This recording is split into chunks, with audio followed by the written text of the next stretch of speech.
All right, everyone. So my name is Jesse, and this is Conservation Stories Canada. It's been such a thrill over the last few weeks featuring amazing conservation stars from across Canada, featuring a wide array of incredible stories of conservation in action.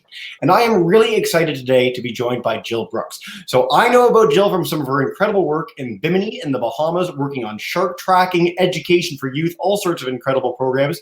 She's currently a PhD student at Carleton University, working to understand more about the Great Lakes and just an incredible ecosystem. And so I'm excited today to chat with her about what she's doing up here in Canada. So Jill, thank you so much for joining me today. I really appreciate it. Yeah, thanks for having me on the channel. This is awesome. My pleasure. Well, so when I was a kid, I'm here in Toronto. When I was a kid, the Great Lakes were just a place to me. They're a place I went to the beach, I went swimming. I never really thought of them as an ecosystem. And so recently I've been seeing in National Geographic, other amazing publications, more information about what makes these places such an incredible habitat for wildlife, such an incredible and unique place in the world. Can you speak a little bit to that and what makes the Great Lakes so special? Yeah, sure. So I think they've got a bit of everything. Obviously, they're massive. So it is like an ocean, but contained. They're all connected as well, which is interesting, but also can be increased risks for invasive species and things like that. But yeah, you've got marshlands, you've got beaches, you've got offshore deep habitats. You've just got a bit of everything, really. So many different species, cold water species, warm water species. I don't know. There's a lot going on, and it's a really interesting system to study. Very fortunate. So a wide array of ecosystems, huge, massive lakes connected with tons of people around the outskirts. And you mentioned invasive species as being a problem that some of the creatures, some of the organisms, I guess, in the Great Lakes face. Can you speak to some of the other key threats and why are invasive species such an issue in particular? Lots of questions there. Why are invasive species a particular risk? There's a lot of shipping in the Great Lakes, obviously, and a lot of opportunities for non-native creatures to get into the system. And then once they're in, they're connected. They have the ability to reach all the other lakes, and then obviously all the tributaries. And yeah, it's tough that it's all connected.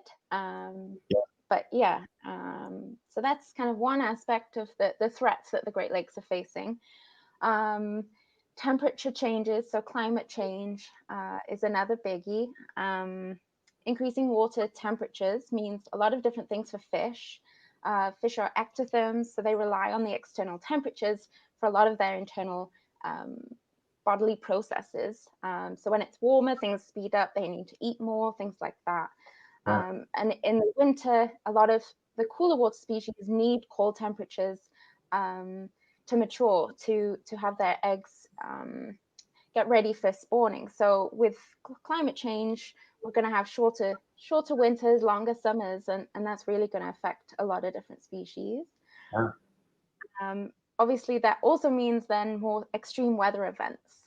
So something I'm looking at in particular in Lake Ontario in Hamilton Harbour, that's my main study site, is looking at hypoxia.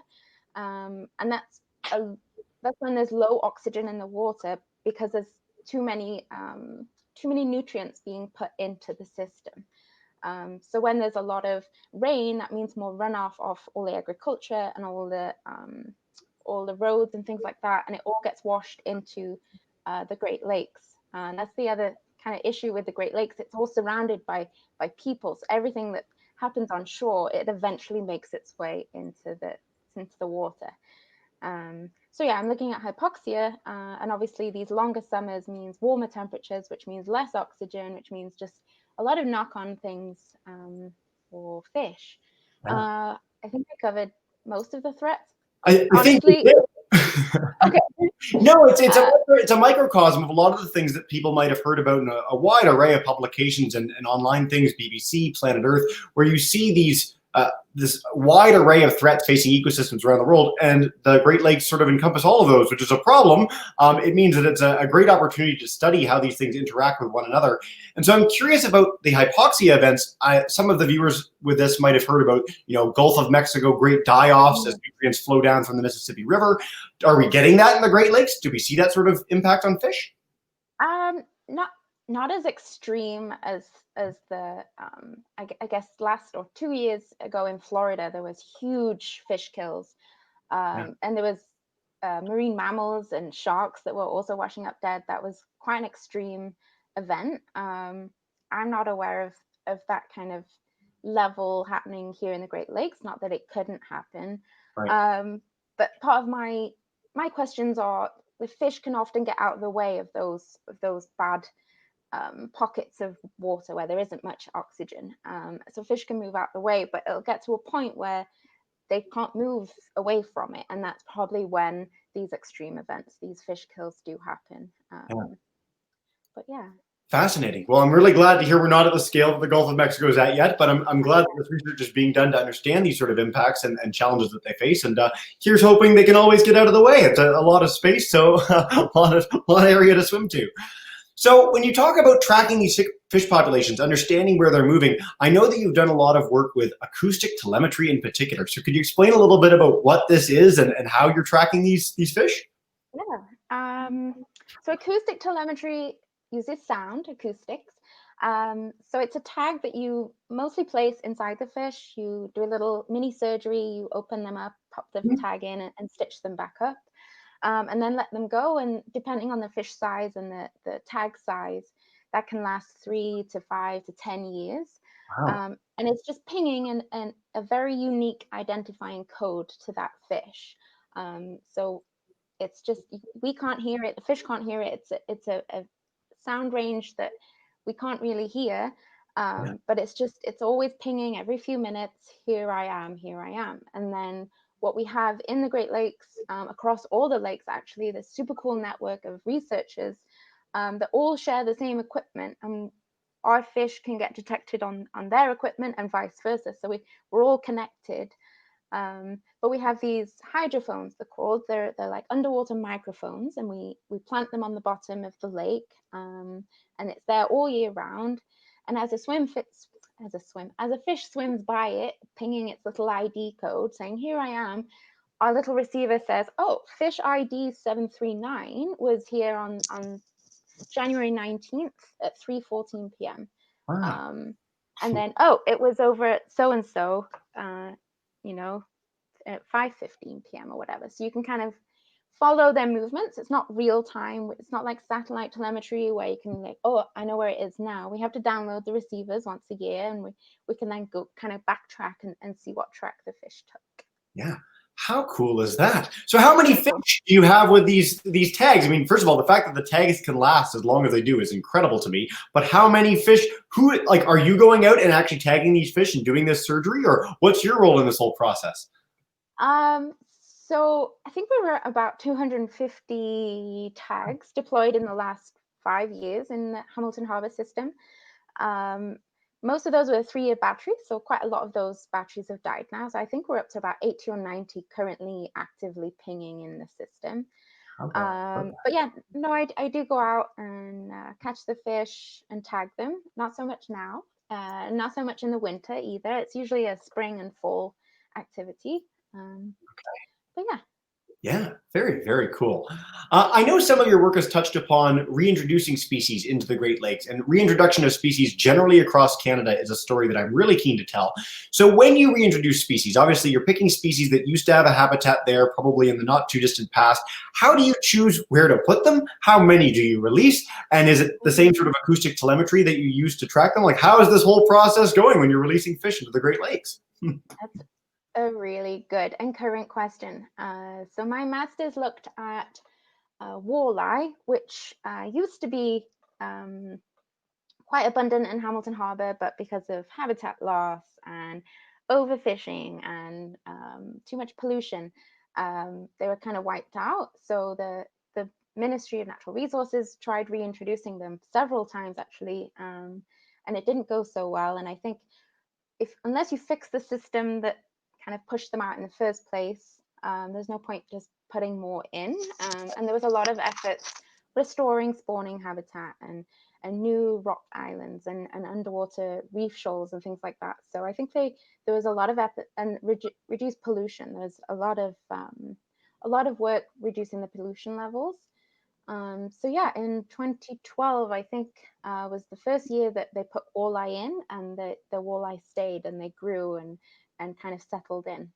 So those are the initial fish that I tagged for my masters, and we kind of wanted to see. Well, we've shipped them from Bay of Quinte, which is a really popular walleye area, and then they've hatched in a hatchery, and then they've trucked them down here and released them, the little fingerlings, into the harbor. But yeah, they wanted to know, are they just going to go back to Bay of Quinte? Are they going to leave Hamilton because it's not a very nice place for them? Maybe, we don't know.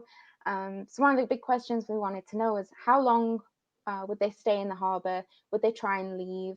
Would they leave during spawning time and then come back? We didn't know if they'd even try spawning in the harbor. So all these questions we were able to ask with acoustic telemetry. And yes, they stayed. They do leave, but usually in the fall for a little while. And they are attempting to spawn in inside the Hamilton Harbour, which is awesome for natural recruitment, because you don't want to always just keep putting fish in. You want them to, be self-sustaining. So that's a big question of, and well, the next question is, we know they're trying to spawn, but how successful is that spawning? That's the next question. You answered my next question, which is like, how do these sort of research, how does this decision making inform policy and conservation decisions? And I love the fact that the project failed to begin with, and this is something that I'm really keen to cover, is that these projects don't always work. When you release things, when you reintroduce things, it doesn't always succeed. But that's where that decision making comes into play, where you build up that habitat, make sure that they have spawning grounds, remove that pollution, sort of put out the fire in the building before you go back and try and occupy it. And so I'm really yeah, that was fantastic. So with this next step, how do you track that spawning? And we can wrap up with that. Like, this is a great sort of encompassed story. I love it. So that's a little outside of my area of expertise, but I know using acoustic telemetry and a lot of local knowledge from anglers in the harbour and from people that have lived there all their life, they kind of knew where walleye would try to spawn. So we would go with an electrofisher and see if they were spawning there. And then we kind of narrowed it down with acoustic telemetry, and we're like, okay, so we know it's this rock shoal. And then DFO, it's Fisheries and Oceans Canada, they deployed a bunch of egg mats, which are like, mats that have got like fake grass or like kind of some sort of substrate to catch the eggs, and they just put them on the lake bed and kind of wait and see if eggs land on them. So that's step one. Are they even laying eggs in this site? And then from then on, it's just a lot of kind of seining or lots of trawling to try and find the tiny fish. So obviously they're too tiny then to track at this point. So you can't just tag a newborn fish. Good. Avoid that. Yeah. So and then you just track, or whatever you catch each year, you look at the size of it, and you can just, from age and growth, you kind of know, all right, that was probably a 2017 baby kind of thing. See, this is amazing. This is something that even 5 interviews in has really driven home a really cool point to me, which is the sort of cross-collaboration networks of conservation in Canada. So you have researchers from universities, you have Fisheries and Oceans Canada, you have local hunters and anglers. And this is something that I'm really keen to cover over the coming weeks, is the role that community members play, whether those are Indigenous communities in a lot of places, and we've started covering that, hunters, anglers, trappers, which a lot of people wouldn't link to conservation efforts, but are actually an integral on-the-ground community resource for understanding these populations. So Jill, this is super cool stuff. I'm so excited to follow up. I look very forward to having more links and stuff we can use at the end of this broadcast to loop it all together and guide people to more resources. But I want to say I just really appreciate you chatting with me today. Awesome.